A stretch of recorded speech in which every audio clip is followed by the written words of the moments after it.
Ned Stark figured out the biggest secret in Westeros. He discovered that the royal children were not Robert's. He had the proof. He had the power. He was the hand of the king. And instead of winning, he walked up to the woman who wanted him dead and told her to run. Robb Stark won every single battle he fought. He captured Jaime Lannister. He outmaneuvered Tywin on the battlefield. He was called the Young Wolf and the King in the North. And then he threw it all away for a woman he had known for a few weeks. Cersei Lannister sat on the Iron Throne. She destroyed her enemies. She outlasted every rival. And then she armed a group of religious fanatics and handed them the power to arrest her. 3 of the smartest characters in Game of Thrones. 3 completely different people. 3 completely different strategies. And all 3 of them destroyed themselves. Not because they were stupid, but because they were smart.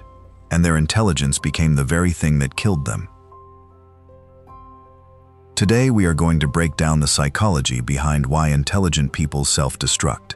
Not in theory, not in a textbook, in the most brutal classroom ever created. Westeros, where being smart is not enough, and where the graveyard is full of people who thought they had it figured out. Because Game of Thrones does not punish stupidity. It punishes something far more dangerous. It punishes the blind spots that come with being smart. And every character we are about to analyze had a blind spot so large that they could not see their own death standing right in front of them.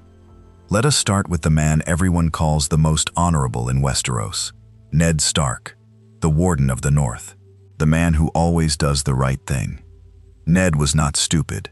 He was a war hero. He helped overthrow a tyrannical king. He governed the largest region in Westeros for nearly 2 decades with stability and respect. The showrunners themselves said that Ned's tragedy was never about stupidity. It was about principle. He was incapable of adapting to the game being played around him. So what went wrong? Psychologists have a term for it: cognitive rigidity. It means the inability to change your mental framework when the situation demands it. You have one way of seeing the world, and no matter how much evidence piles up that your framework is failing, you cannot switch. In the North, Ned's code of honor worked. People were direct. Loyalty meant something. You kept your word, and others kept theirs. But King's Landing is not the North. King's Landing is a place where Littlefinger smiles at you while sharpening the knife behind his back, where Varys whispers truths wrapped in lies, where Cersei tells you the rules of the game to your face, and you still do not listen. Oh, but it was. When you play the Game of Thrones, you win, or you die. There is no middle ground. She told him, directly, to his face, and Ned heard the words but could not process them. Because processing them would mean accepting that his moral framework does not work here, and that is the one thing a cognitively rigid person cannot do. Watch what Ned does when he discovers that Joffrey is not Robert's son. He has proof of treason. He has the authority of the hand. He has allies he could call. And what does he do? He goes to Cersei and warns her. He gives the enemy time to prepare. Why? Because in Ned's moral framework, you give the accused a chance to respond. You do not strike without warning. That is what an honorable man does. But here is the deeper psychology. A psychologist studying his character wrote that Ned exhibits signs of what we now call moral injury. He was 19 years old when his father and brother were brutally murdered. He fought in a war that forced him to make impossible choices. He lied about Jon Snow's identity for 15 years to protect his sister's child. Ned built his entire rigid code of honor, not because he was naturally rigid, but because rigidity was the only way he could survive the guilt of the compromises he had already made.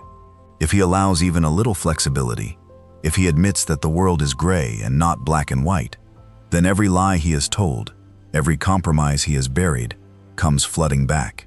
His honor is not a strength, it is a dam, and the moment it cracks, everything behind it destroys him. Ned trusted Littlefinger because a man of honor assumes others have honor too. Psychologists call this the optimism bias. I did warn you not to trust me. The belief that bad outcomes happen to other people, not to you.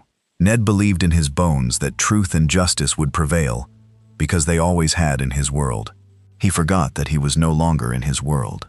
Ned Stark did not die because he was dumb. He died because he was too smart to believe that his intelligence had limits. His mind could solve every problem in the North. It could not solve a single one in King's Landing. And the smartest thing he never did was admit that. Robb Stark was the military genius of Game of Thrones. He never lost a battle. He captured the most valuable prisoner in the war. He inspired thousands of men to name him king in the North. He was 16 years old. And that is exactly the problem. Psychologists describe something called the Dunning-Kruger Effect. Most people think it only applies to stupid people who overestimate their abilities. But it works the other way too. When a person is genuinely skilled in one area, they often assume their competence extends to areas where they have no experience at all. Robb was a genius at war, at reading terrain, positioning armies, predicting where the enemy would strike. But politics is not war. Alliances are not battles. Marriage pacts are not tactical maneuvers. And Robb treated them like they were. His mother Catelyn warned him about Walder Frey. Expect nothing of Walder Frey and you will never be surprised. His advisors warned him about breaking the marriage pact. His bannermen warned him about executing Rickard Karstark. Everyone around Robb saw the danger.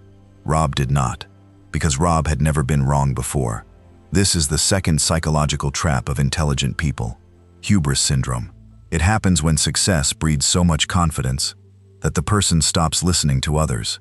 They stop considering that they might be wrong.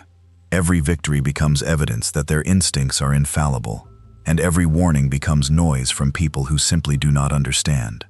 Robb married Talisa because he believed that love was more important than a political agreement. And he was right.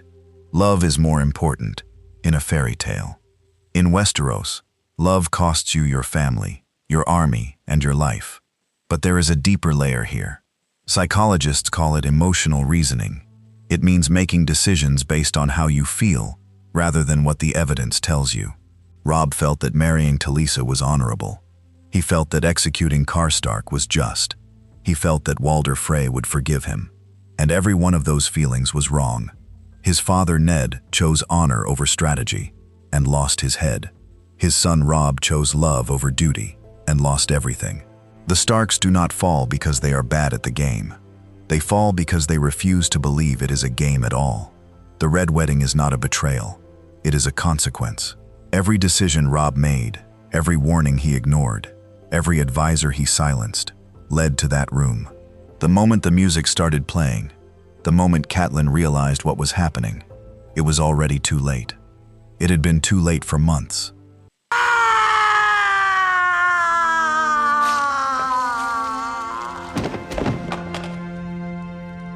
Robb Stark did not die at the Red Wedding. He died the moment he decided that winning battles meant he could not lose a war. And then there is Cersei Lannister, the most dangerous kind of smart person, the one who believes they are the smartest person in every room they enter. Cersei is not unintelligent. She can read people. She understands power. She knows how to manipulate emotions and exploit weaknesses. But her intelligence has a fatal flaw. She does not know where it ends. Her father Tywin told her directly, I don't distrust you because you're a woman. I distrust you because you're not as smart as you think you are. That line is not an insult. It is a diagnosis. Tywin sees the exact blind spot that will destroy Cersei years after he is dead. She confuses cunning with intelligence. She confuses winning a battle with winning a war. She confuses fear with respect. The third psychological trap for intelligent people is called Normalcy Bias. It is the assumption that because things have always worked out before, they will continue to work out. Cersei has been scheming and surviving since season 1. She has watched her enemies fall one by one, and every success has reinforced the belief that she is untouchable. So when she arms the faith militant, she does not consider that they might come for her. Why would they? She is a Lannister. She is the Queen Mother. She is Cersei. The rules apply to other people. And when they strip her naked and march her through the streets, when the people she ruled spit on her and call her names, something breaks inside her. But it does not break the way it should. A wise person would learn humility. A wise person would recognize their limits. Cersei learns the opposite. She learns that there are no limits. Not for her. Not anymore. She blows up the Sept of Baelor. Hundreds of innocent people. her own daughter-in-law, her own cousin, the religious leader she empowered, all gone in green fire.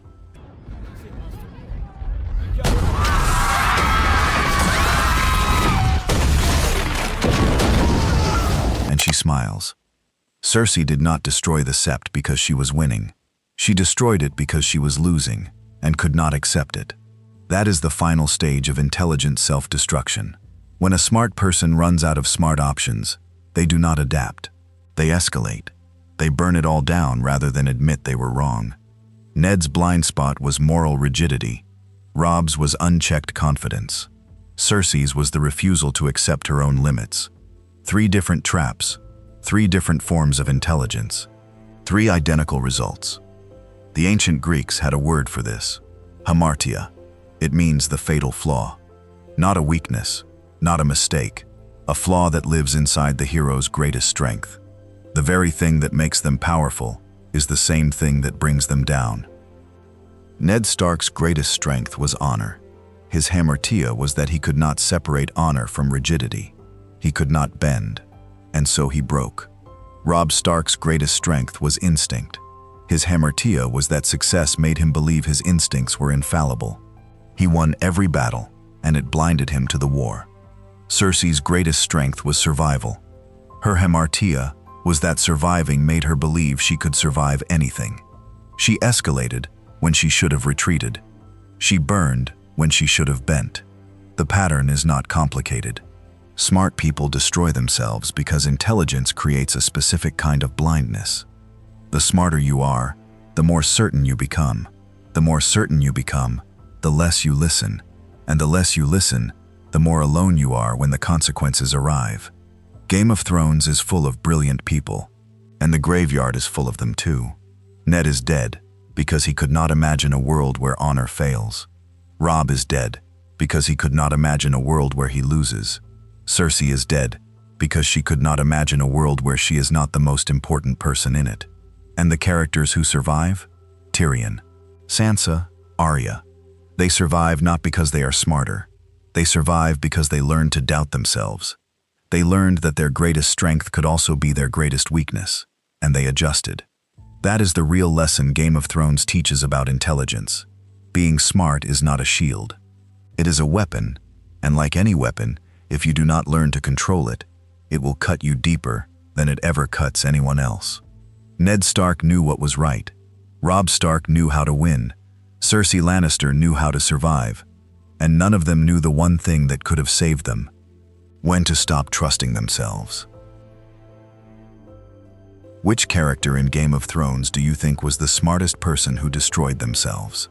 Drop it in the comments. And if you want to understand the psychology behind every move in the game, subscribe to Valyrian Mind. We are just getting started.